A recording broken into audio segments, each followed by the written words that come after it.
News 12 Brooklyn.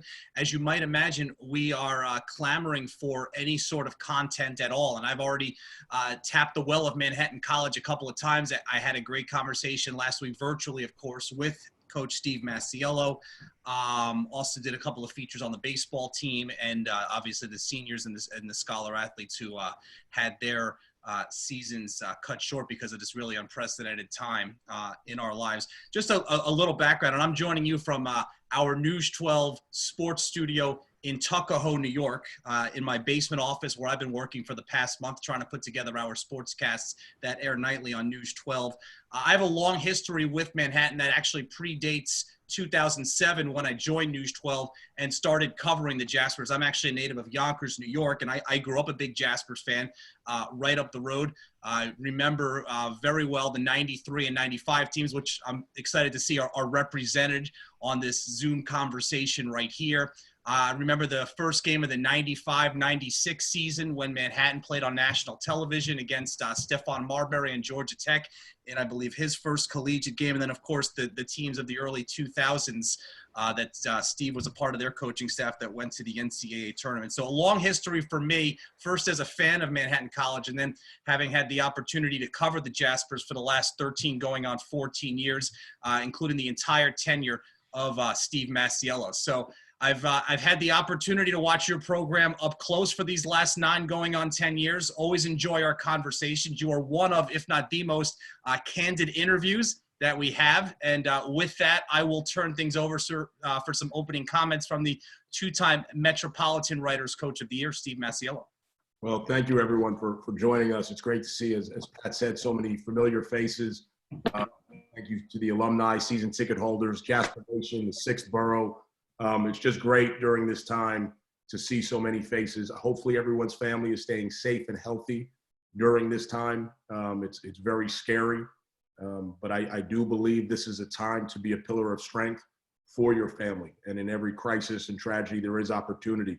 And I think there's a lot of opportunity in this. Don't undervalue your role or your meaning of what you can do for your family and loved ones, and even strangers during times like this. A simple phone call, a check-in, stopping by someone's house, it goes a long way. So I think it's a time for a great reset as well, just about priorities. So I'm really excited to be on here, have a very candid conversation about the Manhattan men's basketball program. Ask anything you want.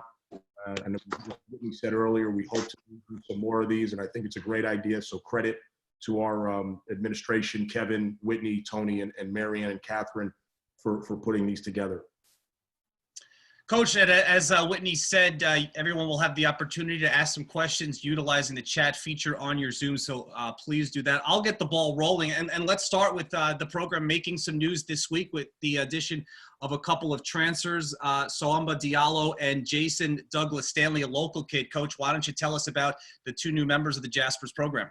Yeah, we're very excited about both of them. Jason Douglas Stanley was someone we recruited out of high school in 2018 from Mount Vernon, played for Coach Cimino. Terrific program, a lot of tradition. He's a winner. He had a terrific junior year and a terrific senior year. He scored 50 in a game. He was Section 1 Player of the Year. He is a flat-out scorer. I mean, he could score the ball. He is one of the best pure scorers I have seen. And I'm really excited about coaching him. He went down to George Mason for 2 years. It didn't work out. When the recruiting process, when he decided to get in the transfer portal, we got on him right away, and we're very fortunate that we had a relationship with him back from high school that we capitalized on and thought it'd be a great fit to Jasper Nation. He's a high character young man, comes from, like I said, a great program. His parents are 2 wonderful people who I've gotten to know very well over the years, and he fits us. He has an edge to him. He's a little mad that things didn't work out, which I like. He's a gym rat, and he's a winner. And the winner part is probably the most important, because those are things you can't teach. He has that in him, those intangibles that he knows what to do with the game on the line. So I'm really excited about him. Soamba Diallo is terrific. He was a top 100 player out of high school. He went to UMass, played for 2 years. I believe he started 29 of 30 games last year. Was an impact player for them in league play. I believe he averaged 7 and 6. It was a weird thing, him leaving UMass. Matt McCall, who I'm pretty close with, we share the same agent. Matt loves him. Matt raved about him when I called, and that's not very common when a young man is leaving a program who played a lot. It's normally not on good terms, and it was a very strange transfer. And it was one of those ones that it was almost too good to be true. He played for the Jayhawks. We knew him. We saw him a lot in high school. Similar situation. Ironically, during this virus, it's eliminated recruiting, as you know it, and you're not doing visits. So it's really relationship based right now. And we had relationships with both of these young men, and I believe that's the big reason we got them. On top of Manhattan College being a great institution academically, and Samba's a high-level student, as is Jason, the relationship was in place from high school. And that, I think, was the difference in both of these. I think both young men will be impact transfers and have an opportunity to be some of the best players in the MAC. Coach, you mentioned the story that's top of mind for all of us, and that, of course, is the coronavirus, the nationwide shutdown of sports. Why don't you share with us what you've been doing during this unprecedented time, how you've been keeping in touch with your players, making sure that they stay safe and healthy, and the other aspects of your job, like you just alluded to, the recruiting and how that's changed for you? I'm not the most tech-savvy person, as Keith said earlier. I'm with him. So the Zoom stuff, I didn't even know what it was probably a month and a half ago. But we've been doing a lot of daily check-ins on our guys. In talking to a leadership coach that I work closely with, a lot of our cues are in person. You see people's body language. You see how people respond to you, eye contact, hand motions. We've lost all of our cues. And our guys went from working out 3 to 4 hours a day to basically being locked in their home. So there's a lot of unknowns for all of us right now. What we've tried to do is create a safe environment, give them a vision that this will be okay eventually. Try to not get caught up with the noise, so to speak. Go day by day, take care of your academics, take care of your family. Don't worry about your workouts or athletics or any of that stuff, that you're not in the gym. That'll all come in time. And so we've tried to have daily check-ins. We've done some Zoom stuff. We've done a lot of texting, a lot of phone calls.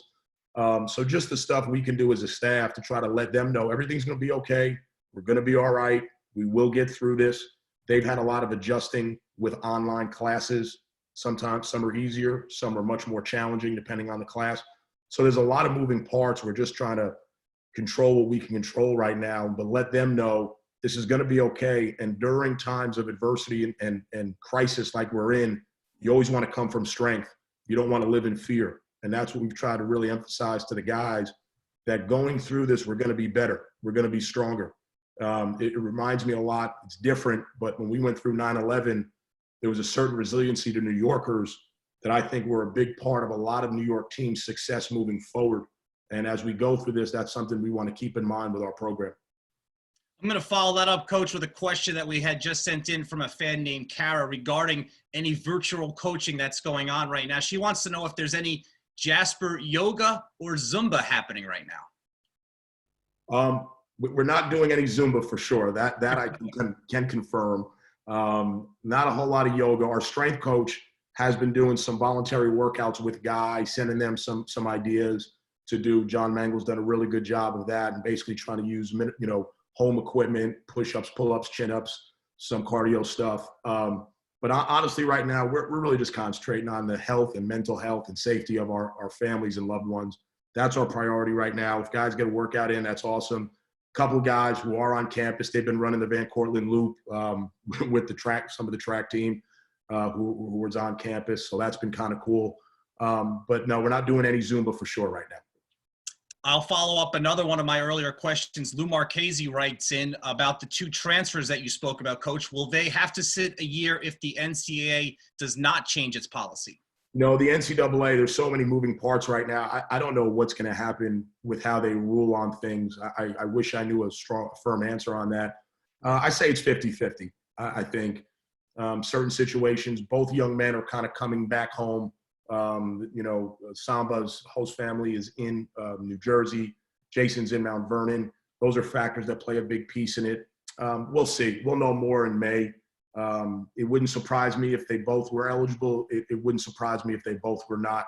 So I think that can go either way, but we'll have a much clearer picture, I think, towards the end of May and June on what the NCAA's rulings are regarding one-time transfers. We also had a couple of questions sent in from fans before the Zoom call started, so I'll ask a couple of those. One regarding your coaching staff, and two coaches now who a lot of us are very familiar with as players, Rashawn Storrs and Tyler Wilson being on the staff, and what kind of impact that has had on the players. If the staff was a body, they are the pulse and the heart, and they are the most important voices to me, not because they're smarter or not because they know what the players are feeling, thinking, and going through. And the older I get, the more removed I am from my playing days and what I remembered when I was doing doubles or how it felt after you lose 2 in a row. And it's very important Rashawn and Tyler have a voice in every decision I make. And I turn to them for a lot of feedback. They understand what the players are going through socially, in the classroom, on campus, with tutors, on the court, playing for me. It's a lot. It's a lot. And sometimes young people, 18 to 22-year-olds, you forget it's very hard for them to communicate their feelings in the world we're in today because so much of it is in text or edited. So real life communication is very difficult today. Rashawn and Tyler are great gatekeepers of that for me. And they can give me the unedited version of what I need to know if a young man is going through something in his personal life, because sometimes they'll tell me and won't tell Tyler. Other times they'll tell Rashawn and won't tell Coach Grady. So you want to make sure you have a pulse on your guys, and that's very, very important for us. And I'm not really talking about basketball as much as I'm talking about life and knowing what they're thinking, because the way I might say something, like I might say to you, Pat, wow, that jersey in the background to the left looks really nice, but what about the jersey to the right? And they internalize that, and they might process that a different way. And sometimes as coaches, we lose self-awareness of what we say and how it might affect someone. So those guys are really important in giving that back to me and letting me know, Coach, you made a big deal about Elijah, but you didn't talk about Samir's 5 assists and 1 turnover. And it's important I do that. And Zane Waterman was very sensitive with that stuff. Like Zane Waterman always would get on me after and tell me like he wanted me to coach him softer. And I was very hard on Zane. And he was like, you never say anything positive about me. So, he's the one who kind of put that bug in my ear. Steve, I just want to follow up with my own question. And I spoke with you about this last week when you and I spoke personally, but it's hard for me to think about Rashawn and Tyler without going back to that 2014 NCAA tournament game against Louisville. There was a time where they were on the floor together, and Louisville just seemed to have a big problem with their speed when you guys were making your run in the second half. And just overall, how often do you think back to that 2014 experience in the NCAA tournament? I don't. To be honest with you, I don't think about it at all. I'm proud of our championship. To this day, I've never watched that game. 2 plays stand out. One of them a Rashawn's turnover on the wing with about 1:52 to go on a post feed, and Emmy's turnover in the full court that led to a 3 from Luke. Those 2 plays stand out to me. It was a great run. It was a great accumulation. I believed on that day we were the better team, but give Louisville credit, they beat us. And I thought we played them for 38 minutes better, but they beat us in the last 2. That could have been a very special run. You were looking at St. Louis in the next round. Who knows what could have been. That was a great team. I don't think people realize a first-team All-League player, in my opinion, one of the top 10 players to play at Manhattan, and Emmy Andahar, and the MAC Rookie of the Year, who's now playing in the G League, who's a first-team player, Shane Richards, were coming off the bench. Rich Williams as well, Tyler Wilson. Tyler and Ray were defensive, tough New York City guards. They played with big hearts. They weren't afraid of the moment. They were the epitome of what you want in your backcourt. And add Mike Alvarado to that as well. It was a great run. We were very proud of it. We're very happy about it. We love the championship, but I don't really think about it a whole lot. I'll follow that up with really one of the elephants in the room here. Of course, everybody knows your longtime relationship with Rick Pitino, having played for him and then coached under him now at Iona College. Mark Erne from 1010 Wins is on the Zoom here, and he wants to know your reaction to Rick Pitino being at Iona right now. I was so happy to see Tim Clues go. Tim was kicking my butt for about the last, it felt like forever, and I say that I have so much respect for Tim. He's become a very good friend of mine. He's someone that I think the world of, not only as a basketball coach, but as a person.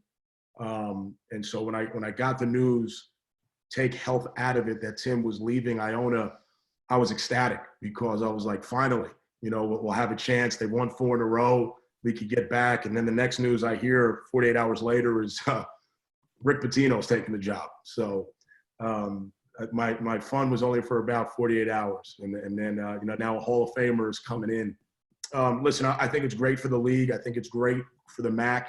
I think Coach Pitino brings a ton of knowledge. He's one of the best coaches to ever coach this game. His success is second to none. He's a basketball savant. He's coached at every level. If it wasn't for him, I wouldn't be where I am today.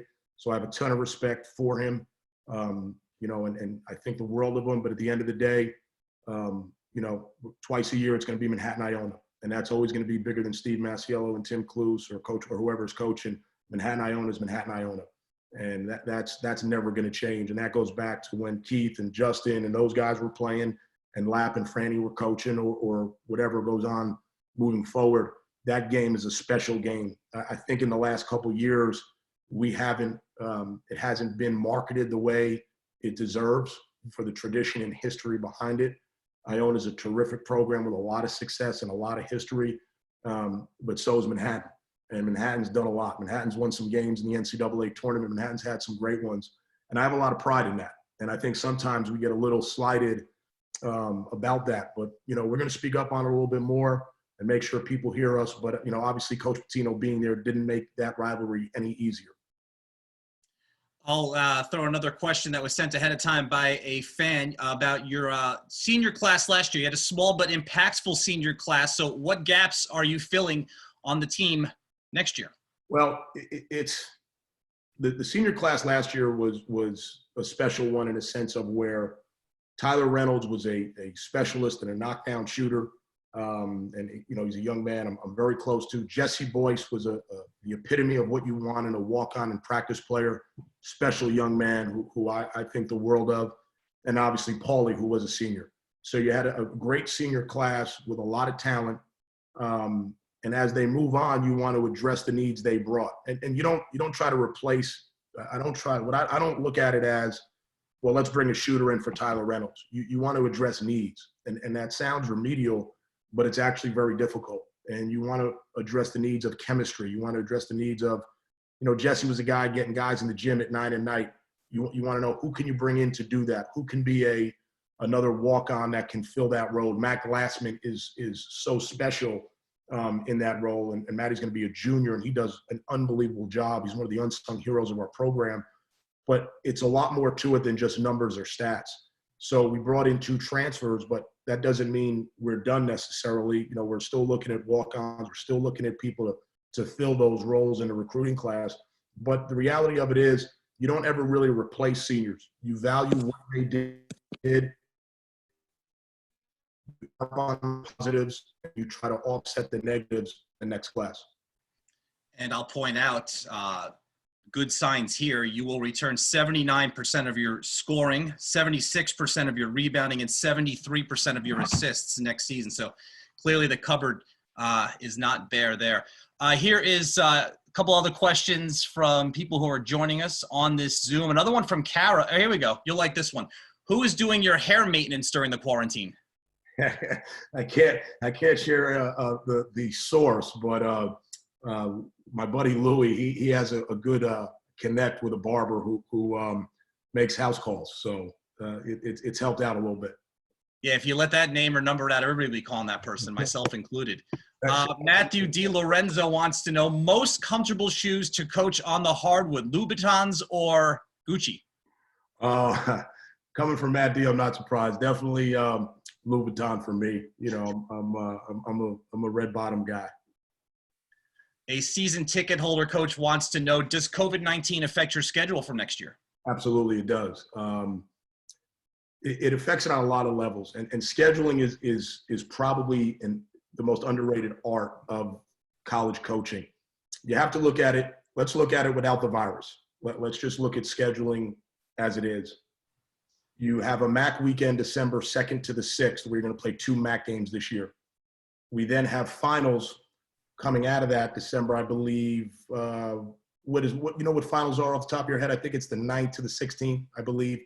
That following week, the following week you have finals, 16th to the 21st. You have finals during that week. So you can't play any games during then. Now you have your season starting November 10th, okay?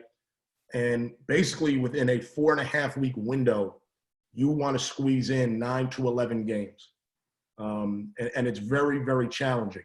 In a normal year, you have no problem getting on a plane, going to play like we did last year at Elon, at Samford. No big deal. This year, with so many unknowns, we don't know if college football is going to happen. You don't know what travel is going to look like. We have the opportunity right now to go to a foreign trip and play in Jamaica. But what does that look like from a quarantine standpoint? I shouldn't say foreign, it's during the regular season. What does that mean from a quarantine standpoint? What if those games get canceled? What if they say, okay, you can go to the games, when you come back, you have to quarantine for 14 days. So there's a ton of unknowns. I think the most important thing we want to do, and I say this with all due respect to the other sports, we look at ourselves as one of the top sports at Manhattan College. I want to make sure in our schedule we're not hurting any of the other teams. We want to make sure we're all in this together. We're a unified front at Manhattan. So financially, you want to take everything into consideration. If we can stay locally and play our non-conference schedule, that would be ideal. What you have to look at, though, is the MAC is the most regionally close conference in the country. You have 11 teams all basically in the same parameter and neighborhood, even though with the Buffalo trips, 9 other schools are a car drive away. That's very rare, especially when you look at other conferences. So the games in the metropolitan area, they dry up quickly. You lose them. So now you're forced to go return to Western Michigan or maybe start a series in Florida somewhere or in Texas. But is that what's best for the college from a financial standpoint? So you have to look at those things. And you have to take all that into consideration. And Marianne, myself, and Tony and Catherine are working diligently at this to try to put a non-conference schedule together that, one, gives us an advantage to be successful, but also financially makes us responsible, that it doesn't look like we're not aware of what's going on for the college. We understand right now Manhattan basically is, the area, New York, is ground zero for this virus. So we're conscious of all of these things, that we want to make sure we do what's best for Manhattan, what's best for the athletic department, but at the same time, we're putting ourselves in a situation to win. It's challenging, but it's great people working together, and we'll come out okay on it. Coach, there's some chatter on the chat right now about Paulie Polycap in terms of his eligibility, whether or not he'll be back or not. Can you give us an update on his status? So Paulie has been granted an additional year. And we're very excited about that. His junior year, when he had an injury, he played, I want to say 9 games or 8 games. He was awarded that year back. Obviously, we know what Paulie brings to our program and to the team, and we're very excited to have him back for another year. So we're that's something that's, terrific news. We knew about it. We got that news, I want to say, back in late February. We were aware of it, and so that's something we're very excited about. Here's a question that I'd be very interested in as well. Michael Palusik writes in, can we get a game at the Garden to play St. John's? Mike, I would love to. And if St. John's is willing to play, count me in. What teams, and I know this is all contingent, Coach, on, COVID-19 and what the next several months look like, but can you pinpoint a couple of teams that maybe you were targeting to play in this upcoming season? So we are returning a game right now, November 30th at Delaware State. We're supposed to return a game to Western Michigan. We're working on a date of that. We'll have Fordham at Dratty. And speaking to Fordham, I spoke to them on Monday of this week. December 9th or 12th is what we're targeting for that, right before finals. As I mentioned earlier, we have the MAC weekend, December 2nd to the 6th. We also have Bethune-Cookman coming to Dratty, December 22nd. So we're looking at trying to get a home opener as well. and possibly play in an MTE event. So that's a framework of our schedule. A lot goes into it. It's more than just playing teams, as I said, and especially with the virus. But you also don't want to have too many home games in a given year, because that means the following year you're spending life on the road. So you want to have a fine balance of that. There's a lot of factors moving right now with the NCAA as far as MTEs, how many games they let you play in the MTEs. MTEs are multi-team events, which are a lot of the tournaments that go on. Right now you can play up to 4. They're trying to cut that back basically to 3. So it's a lot of moving pieces in scheduling, but that's basically a macro view of what we're looking at right now. This one from Louis Lamatina. Can you talk about whether Paulie and Williams may be on the court at the same time this season? That's a great question. That was my plan this year. And then Boubet hurt his wrist in, I want to say, the first game of the year, I believe it was. And then Daniel Schreier had to have hip surgery. So now your two basically other bigs. We went from having an unbelievably deep front line, Warren, Paulie, Adam, Cisse, Edwin Boubet, and Daniel Schreier, to you lose 2 of them. And Adam, who didn't get on campus till August 26th, wasn't physically ready to play yet. So now if I play Paulie and Warren this past year, and one of them gets in foul trouble early, puts a lot of pressure on the other guy. So I wanted to play them both with the expectation that I would have Boubet, Daniel, and Adam to spell them when they got fatigued or foul trouble. I didn't have that luxury last year. This year, that's the plan, is to have them play together up front and physically be able to impose our will on teams. But I can only do that if Boubet, Daniel, and Adam are healthy and ready. And that's very important. And they're on that path. Daniel's doing great. I just spoke to him yesterday. He's out in California. He's recovering nicely from the hip surgery. He's on track. Our medical team's done a terrific job with that. Our trainer, Jackie's done an excellent job. Boubet cut his hair. He looks great. He's running Van Cortlandt Park 3 miles almost every day. Really looks good. We had a Uno game the other night in Taboo with him, which was great. Warren, so those guys are doing their part. We just got to stay on the path we're on, and hopefully that's something that we can do. But that's something I want to do this year. Did you set a Boubet up with your hair guy? No, he got his own. Boubet's very connected in New York City. He's got a lot of hookups. Sometimes I got to go to him. Here's a question about one of your new transfer recruits, Jason Douglas Stanley from George Mason. Is he a player that can shoot off the bounce and create his own shot? Jason is a guy that can really go get it. I mean, he can score the ball. You don't get 50 in a game. I don't care who you're playing against unless you can score it. He has deep range, a very quick release. He's terrific off pick and rolls. He's a shot maker and a shooter. And there's a difference between those. Some guys are shot makers. Some guys are shooters. He's both. And that's what I think makes him a great scorer. He has a knack for scoring, but very similar to a guy like Elijah Buchanan. And I think Elijah's a guy who's going to make a huge jump for us. But Jason can really fill it up. Here's an interesting question, another one from Matthew DiLorenzo. When you recruit a player, is there a common thing that they are all impressed with, either about you or about the program, that you commonly hear from your recruits? I think our tradition, our history is something they really are drawn to, that they have success. As far as me, my recruiting approach is a little different. Some guys really like it, others don't. I actually address their weaknesses. I'm not a coach who's going to tell you how great you are. I'm going to tell you, obviously, I'm recruiting you. I like your game, but you don't do these 3 things well. If we get you to do these 3 things well, you could be unstoppable. You can be a pro. You can move on and play this game for money.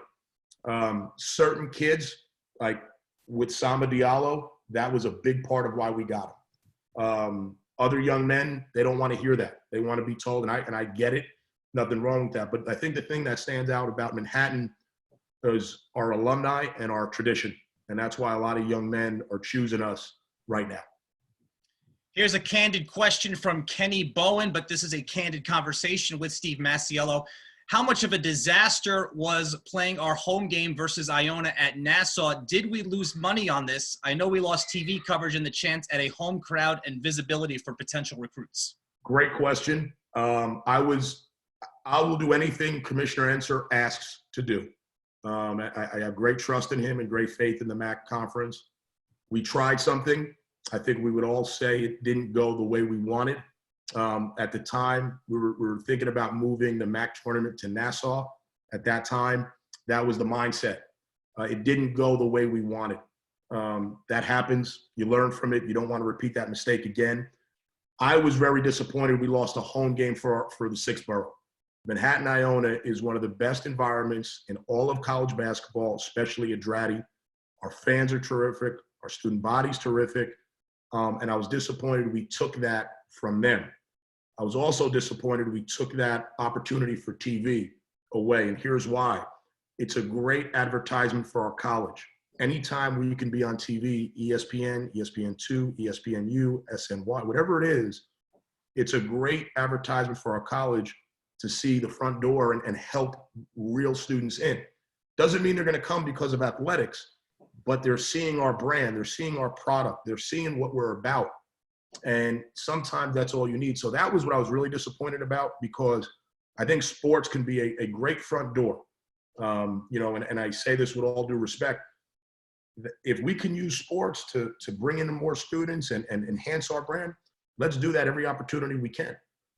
And I think that lets you see how great of an engineering department we have, an engineering school and different things. So that's what I was more disappointed about. But at the time, it was a great choice because it made sense. In hindsight, you learn from it, and I'm sure we won't be playing in Nassau for the Iona game for a while. I'll add to that News 12 The Bronx did not make the trip out to Nassau to cover that game either. Thanks for the cover. Appreciate you. This one's from Vinny, a fan. Given the uncertainty of information regarding the crisis is day to day, how do you keep the group of guys conscious of good information as we progress through the summer and into the next season? That's a very good question. In the sense of good information, I really try to tell our guys, concentrate on school, concentrate on your family, concentrate on athletics. Don't worry about the outside noise, because the reality of it is no one knows. No one knows what's coming ahead. Control what you could control. I'm at this point, I'm worried more about the mental health of our student athletes than anything. I think we were, just so everyone knows, we were in direct contact with the virus during the MAC tournament. We were all quarantined for 14 days. Coming out of that, once we got through that, I said, okay, I think we're good. And again, we're still practicing social distancing. We're still wearing masks, gloves, doing all the things we need to do, because you can't relax right now. But I worry about, as I mentioned earlier, you go from a student athlete to working out 3 to 4 hours a day to basically nothing. You go from interacting with students on campus in a classroom to you're in front of a laptop. The human interaction piece is very important, especially to 18 to 22-year-olds. And that's been taken from them. So that's something that I'm trying to make sure you keep them engaged in different ways. And that's not me doing that. That's our whole school doing that, and our staff doing that. So that's a team effort. At what point do you have to change your preparation for the upcoming season, or are we already past that point? I think we're right there right now. There's a realistic chance summer school is probably going to be online. What that means as far as do student athletes come to campus? Are they training in the summer? Are they not training in the summer? Are we back in the fall on time? There's so many questions we all have, and that's why you can't, and I think Marion, our athletic director, is doing a terrific job of, we have a plan, but we also want to have contingency plans. And yes, we're planning on doing this, work as usual. Let's prepare for everything, but we're also going to be ready if A happens or B happens or C. What if they say you're not coming back till November? What if they say there is no non-conference schedule? There's so many moving parts right now. And I think what we're doing is trying to look at all those scenarios, brainstorm, and put our student athletes and our students in the best situation to be healthy, safe, and successful.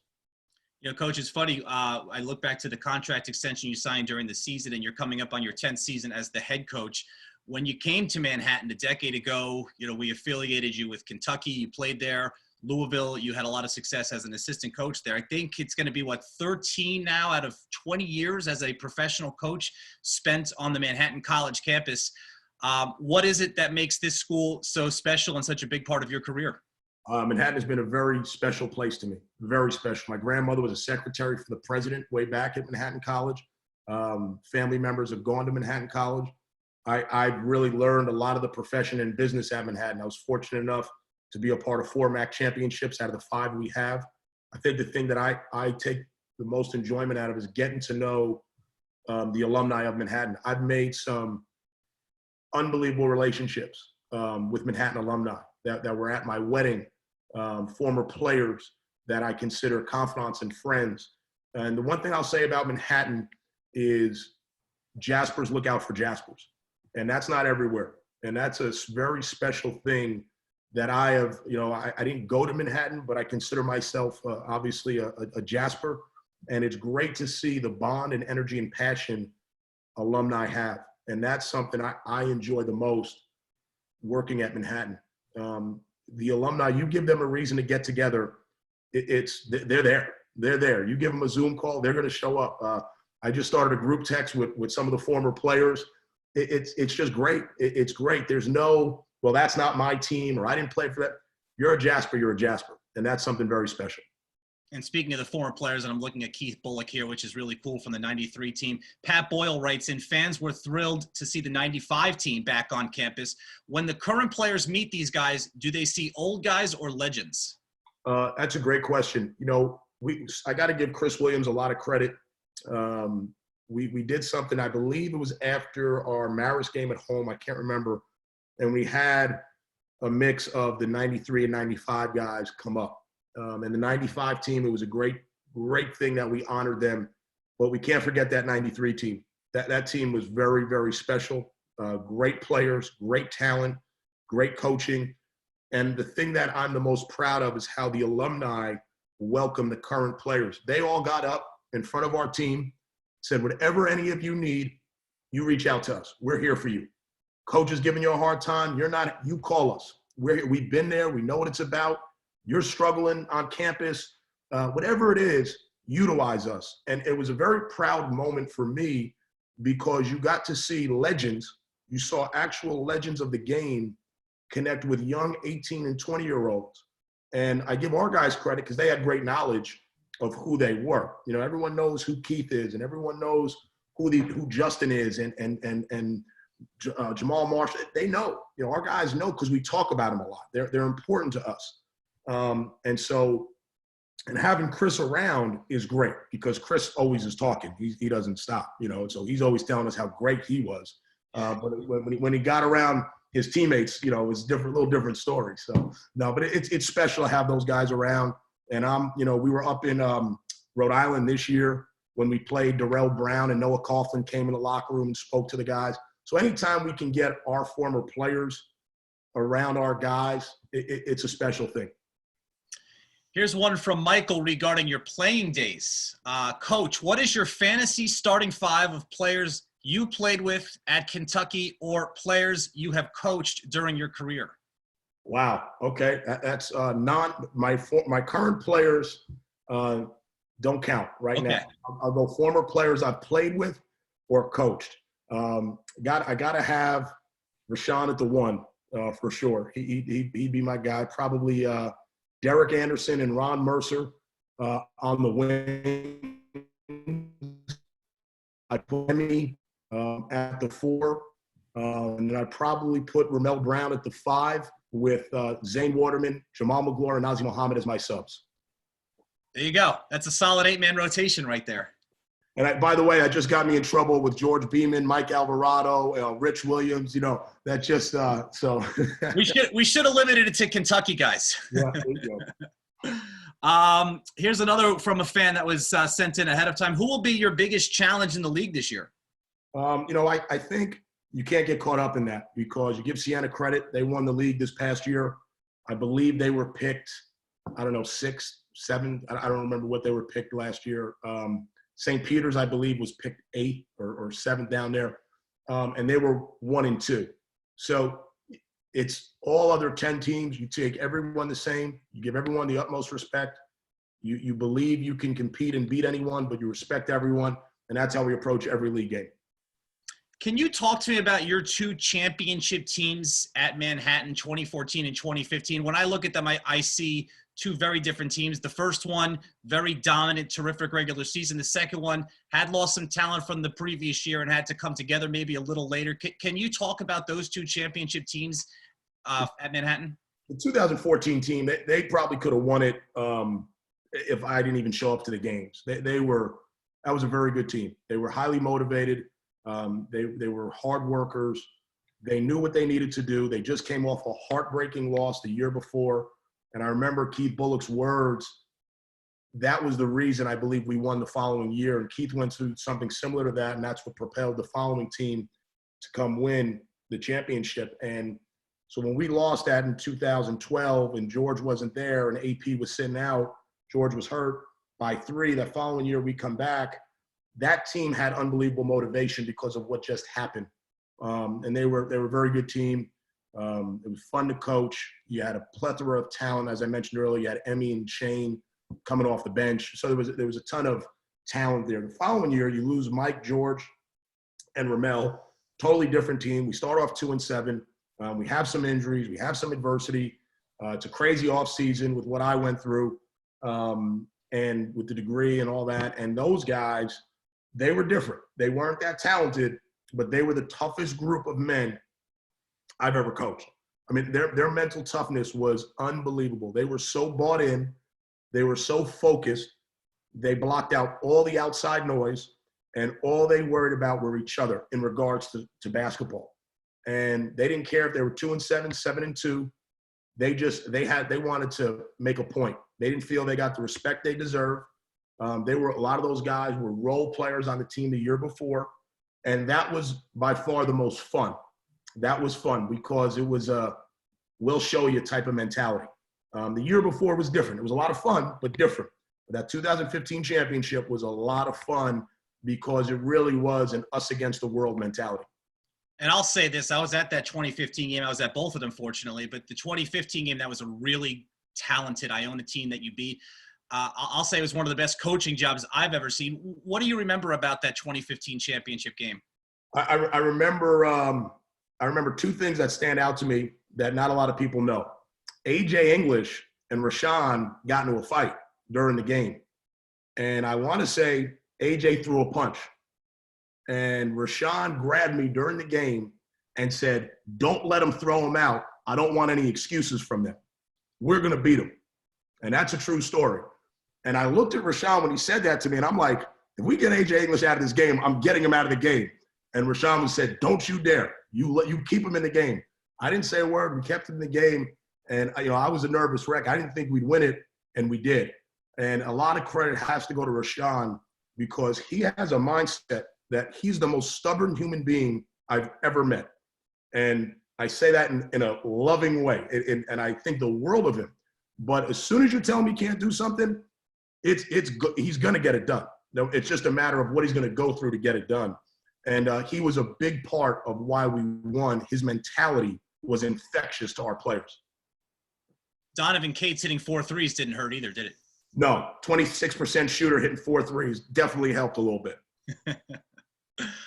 Here's another one from Kenny Bowen. What are your thoughts on the TBT tournament and seeing your former players still competing together against top-level D1 players again? Shout out to KB for putting that together, man. He's the best. Shout out to Kenny. Thank you for all you do. It's great. You could only have tradition from success. You don't get a bunch of losing teams together to go play in a TBT. It doesn't work that way. We're very fortunate going back to the 90s, to the early 2000s, to 14 and 15, that we have success. And like, I've never seen a 20-year reunion for a losing team. You don't get together. You're like, we lost. Why do I want to hang out with you? You only have that for winning teams. So you can only have alumni get together because they enjoyed their time together. And I think that's the biggest thing. Whether we win the TBT one year or we don't, the fact that our alumni enjoy being around each other when they don't have to be says a lot about their time at Manhattan. You have a group now that's been together for 2-3 years. They've taken their lumps. They've shown some signs of promise at times. It's really something in college basketball that you could do at the mid-major level, more than the high level, of course, is forge that chemistry over 2-3 year periods. How is the team coming together, and how do you hope that's going to translate to more success this season and beyond? Well, I thought early in the year, I thought we were playing terrific basketball. I thought coming into January, we were playing very well. I thought we had a great homestand. We went up to Buffalo. We swept them. We came back. I believe we beat Quinnipiac, and then we had Siena. And we were playing great basketball. That's right. I think the one thing to understand is a year older doesn't make you a year better. It just doesn't. And you have to understand that. I was very disappointed, as we all were, from a team standpoint, players included, of how we finished in February. And that's very unlike us. We're normally playing our best basketball in February, and we weren't this year for some reason. So you have to then go do an autopsy of your program and find out why you weren't. And that's what we're looking at now. Why weren't we playing our best basketball when traditionally, regardless of how we played during the season, we've always peaked at that time, and we didn't do that this year. So that's something we have to examine. I'm ecstatic we have so much returning, but just because you're returning a lot doesn't mean anything. It has to execute. It has to come out on the court. As you said, these guys, I think they've learned what not to do more than anything, and that's the most important thing. There's no substitute for experience. They have the experience. They're great young men. They're a joy to coach. They're extremely hardworking. They do whatever you ask. They represent the college in the right way. They're good students. So it's just part of going through it, and they've been going through it, and they have.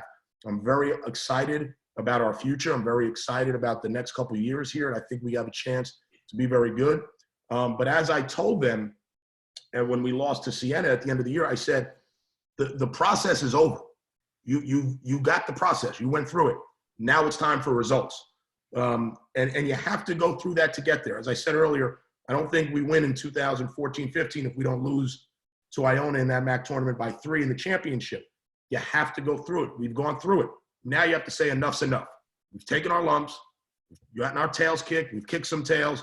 This is who we are, and this is what we want to do, and this is what we want to be. And that's a mentality. That has nothing to do with a jump shot. That has nothing to do with a layup or a deep. That's a mentality. And my number one goal is to make sure we have that mentality every single day. Coach, I want to switch gears as we prepare to start to wrap up here and go back to the coronavirus and how that's affecting the world. I would imagine everybody on this Zoom knows somebody who has been affected by this. The numbers are staggering. And you had mentioned to me before the call that we lost someone last week near and dear to the local sports community in Westchester County, the longtime baseball coach at Iona Prep, Fred Gallo. Yeah, Coach Gallo was such a special person. I got to know Coach Gallo through Louis Gigante, who played for him at Iona. And every time I would see Coach Gallo, he would critique me on my sideline demeanor, on how I engaged with the refs, what I needed to do better. He was such a straight shooter. I don't know one person that was in his company that didn't love him. And he was such an amazing person. He's going to be missed so much, but I think he has helped and impacted so many people's lives in a positive way. His legend and legacy will live on. He was a great character and a tremendous guy, and the outpouring of love and respect for him from especially the Iona Prep community has been overwhelming in the last week. Coach, I'll give you the opportunity for any closing comments. Well, I just want to thank everyone, as I said earlier, for coming out and joining. This is great. This is great for me. This is a lot of fun. I love seeing your faces. Thank you for the support. We're very excited about the future of Manhattan basketball. The former players, you are everything to us. Please always know how much we love you. You're welcome. This is your program. The students, sixth borough, and the student body, we just want to represent you and make you proud. And alumni, we have some of the best alumni of anywhere. I think at times we're a little too quiet. And what I mean is we're a very humble group. And I love that about us. There's also times we need to pound our chest a little bit and let the MAC know what we're about and who we are. And we need you. We need you to really help us, not only men's basketball, but the whole athletic department and the college to continue to make progress. Anytime you want to speak to me or reach out to me, please feel free anytime. Any comments, insight, I'm always open to hear things. Reach out to Marianne, Whitney, Kevin, Tony. We're here. We work for you. We want to make you proud. In closing, I hope all of you during this time find opportunity. Don't look at this as a negative. Find your reset. Be there for your families. Refocus your priorities. come out of this better, come out of this happier, come out of this in a better position than you were when we went into this. And that might be very challenging, but we're all capable of that. We're all capable of making a positive impact and influence in someone's life during this time. And if you can do that, we will be better for this. I think as New Yorkers, for all of us here, we're a resilient group, you know, and I'm going to take a lot of pride, similar to 9/11, and coming out of this with a team that is extremely resilient and giving New Yorkers in the country something to be proud of in how we conduct our business. And that's my goal. Coach, this was great. Thank you so much. I'm glad you're staying well and staying busy during all this. And I know the Jasper faithful loved hearing from you. So let's maybe do it again. Thank you. Go Jaspers. All right, I'll throw it back over to you, Whitney. Thanks everyone for joining us today. It was great to see everyone virtually. Tune in next week, same day, same time, where we are going to have another coach conversation with our director of cross country track and field, Matt Centrowitz, as well as our head cross country track and field coach, Carrie Gallagher, join us. I also heard that Coach Masiello is going to do a couple more of these, maybe as a pop-up surprise. So make sure to follow the men's basketball Twitter account. It's at Jaspers MBB to get more information on all of those. And like he said, you can always reach out to us to get some inside information. Again, thank you everyone for jumping on. Stay safe, stay healthy, and go Jaspers.